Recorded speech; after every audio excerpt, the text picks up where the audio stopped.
Hello and welcome to Cavs Daily, your one-stop shop for everything Cavs related. I'm your host, Paul Williams, here with another banger for you today. But before I get to that, once again, gotta shout out the Cleveland baseball team, the Guardians, with yet another dub, the biggest of the year, beating the Detroit Tigers to now move their record to 16-2 in their last 18 games, which is just ridiculous. They are in first place now in the Central, which didn't seem possible even 2, 3 weeks ago, let alone 2, 3 months ago. But yeah, kudos to the tribe. We're always cheering for you here. And now let's switch it back to some Cavs talk. First topic of the day, as far as the Cavs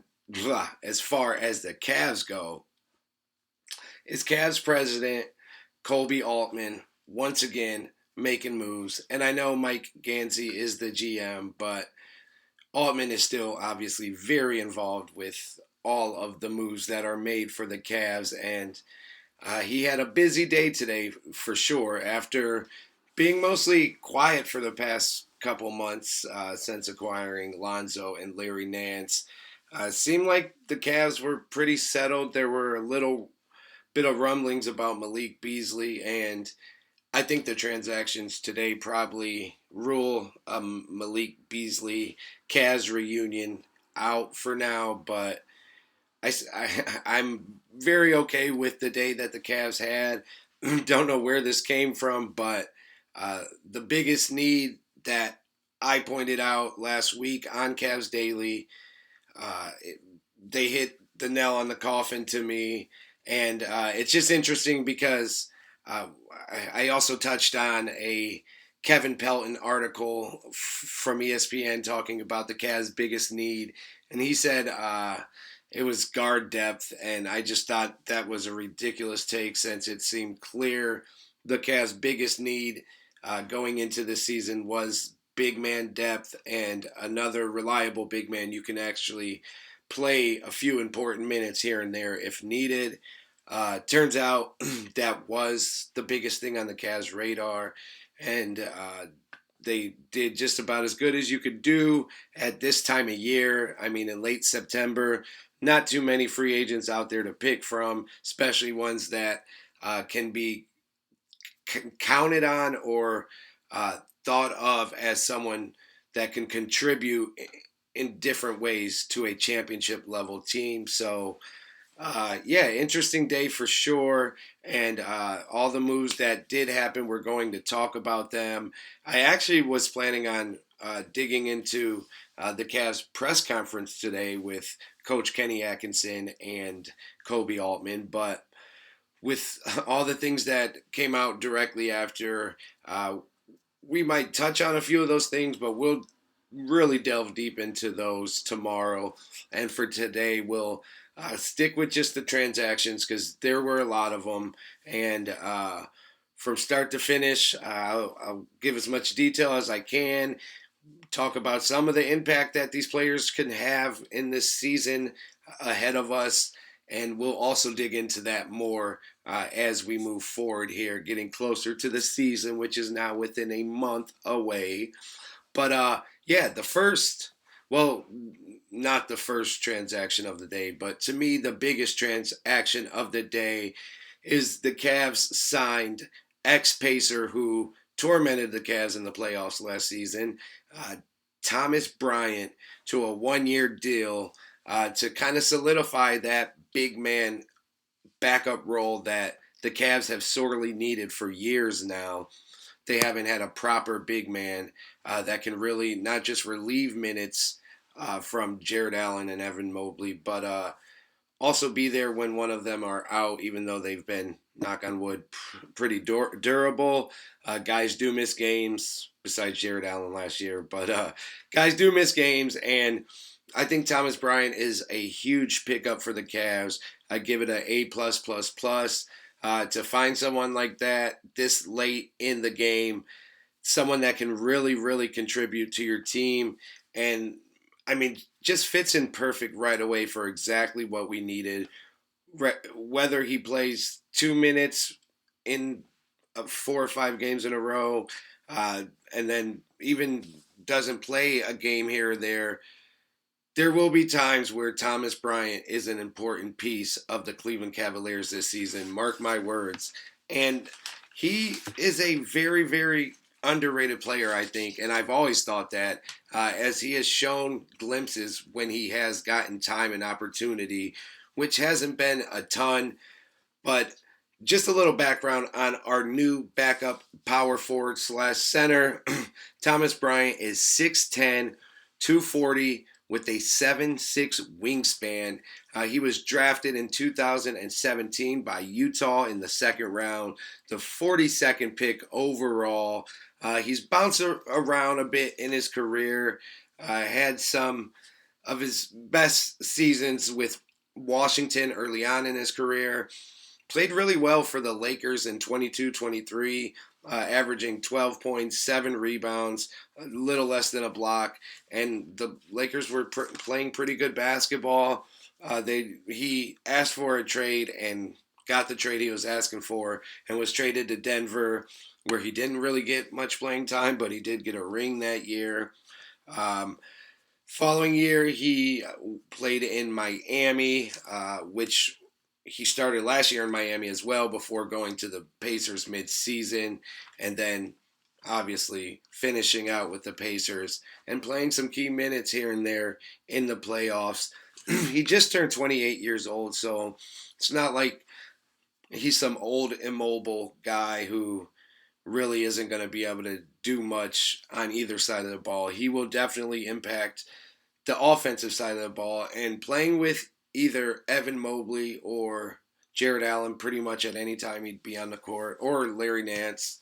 I guess that could be possible once in a blue moon, but I doubt it. But playing with those type of guys, his defense, I think, will be just fine as well. I don't think we'll have to worry about him there. I think he'll be locked in and engaged. He is I won't say very good 3-point shooter, but he's a solid enough 3-point shooter for a big man that kind of like Larry Nance now that he's developed a bit of a 3-point shot, but he has to be respected enough that the defense will run out if he's open behind the 3-point line. They will pay attention to it. They won't be able to just pack the paint. And if they do dare him to shoot it, he will shoot it and can knock it down at a high rate. He's shot over 40% from three a couple seasons in his career. He's right around 35% for his career overall. He actually last year in the playoffs shot 7 for 11 from corner threes, which was the most efficient shooting by any big man in the playoffs in that category. He ranks in the 68th percentile in catch and shoot threes for big men. So he can be a threat for us. And with the team we will have around him with guys like Darius Garland and Donovan Mitchell and even Evan Mobley that can create for others, I think he's going to eat and eat well when he does get opportunities for the Cavs. And like I said, I just think it's a true home run by Kobe Altman. And we added a player that could and will matter at points next year. And we added him in late September. So that's a huge dub no matter what. Kudos on on the biggest move of the day for Kobe Altman. Wasn't his only move of the day, however, as he also closed the transaction day by adding former Detroit Piston 7th overall pick Killian Hayes on a 1-year deal as well. He's played 5 total seasons in the NBA. His first 4 were with the Pistons. His best season came a couple years ago in 22-23 as well, just like Thomas Bryant, where he averaged 10 points, over 6 assists and 3 rebounds, also over a steal a game. He hasn't been the most efficient shooter in his career. He has improved his shot in the last year for Brooklyn, even though it was a very small sample size. He shot well from 3, and then in the G League, he also shot well from 3, shooting 42%. But early on and throughout the early portions of his career, he isn't the best 3-point shooter. He's a pure point guard. He's a creator that can score the ball when he is asked to. He was very highly regarded coming out of, well, he came from overseas, so he didn't really come out of college. But coming into the draft in 2020, he was highly regarded, and he was supposed to be the Pistons point guard of the future. That didn't work out. He was going to go overseas, but I think he still had the itch for the NBA. And kind of like Thomas Bryant, there's rumors he was going to go overseas. And I think having the opportunity to play for a real contender also made this easy fits for both of those players. And yeah, Killian Hayes isn't someone who I think will contribute at the level Thomas Bryant will, because we probably won't call on him consistently. Most likely, he will be the third string point guard, maybe get a little spot duties when Darius Garland is out or other guys are out. Probably battle with Craig Porter Jr., honestly, for that kind of third string point guard role. But it never hurts to have depth, and he does have now 5 years under his belt. He just turned 24, so he's still growing into the player he's going to ultimately be. So there is still some upside there, and you never know what playing with a good team and in a good environment can do for a player, especially after they have had a little time to mature. So I don't know. Killian Hayes can also be a factor at some point for the Cavs, but yeah, I don't think it's as big as Emoni Bates, but as Emoni Bates. I just gave up the next topic. I don't think it was as big as Thomas Bryant coming over today, but it still is a noteworthy move, and someone that will see the court at times for the Cavs. So it doesn't hurt to make those additions. Another solid one for Kobe Altman. I mean, C plus. It's a 13th, 14th guy on the bench, so it's not like a really big deal. But now, since I've already kind of sold myself, I might as well switch it up to the final topic of the day, which is the Cavs had to make a move if they were going to be adding guys, and it was weird that it came out. Well, it came out first, and it was kind of weird to understand before these other moves happened. But the Cavs did part ways with Emoni Bates this morning, the former second-round pick, 48th overall in 2023, who at one time looked like he was going to be the next big college and then NBA star. Had some issues in college, which caused him to fall way, way down the NBA draft rankings and just the radar of NBA execs in general. But I don't know, he just was never really able to put it together once he did hit the college and the NBA level. Didn't get a ton of opportunities in his 2 years with the Cavs. Played in 25 total games, averaged 3 points, less than a rebound and an assist a game.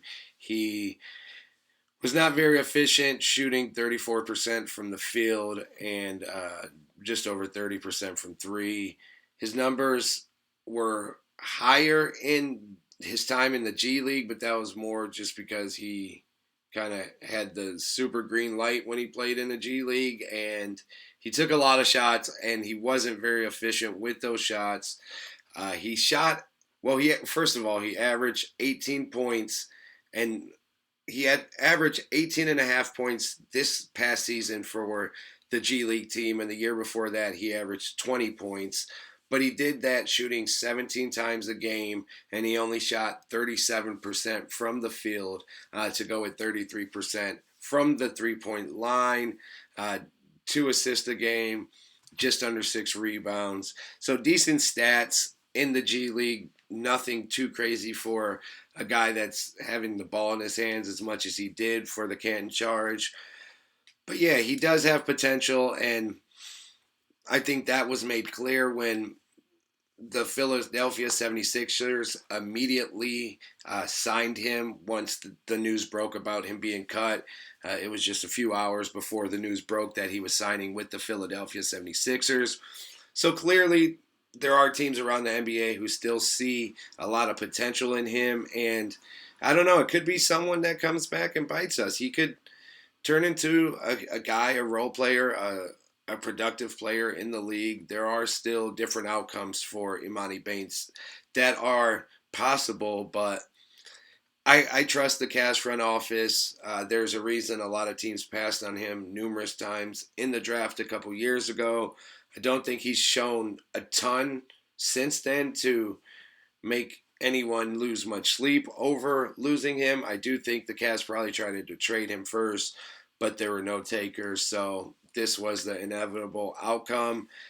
When you put it in the context of they basically traded Bates for Thomas Bryant and Killian Hayes, I will take that trade 100 out of 100 times. Emoni Bates was not going to be a serious, excuse me, a serious contributor on this season's Cavs team. I do think Thomas Bryant will. So just that transaction alone makes it more than worthwhile to me, and I'm excited about who we added. Even though I do think there's a chance Emoni Bates could carve out a role in the NBA. It's just not going to be with us. I still wish him luck. And yeah, there's nothing negative to say about it. It's just kind of part of the game when it comes to the NBA and how franchises are ran. With all that news, we're going to stop it there.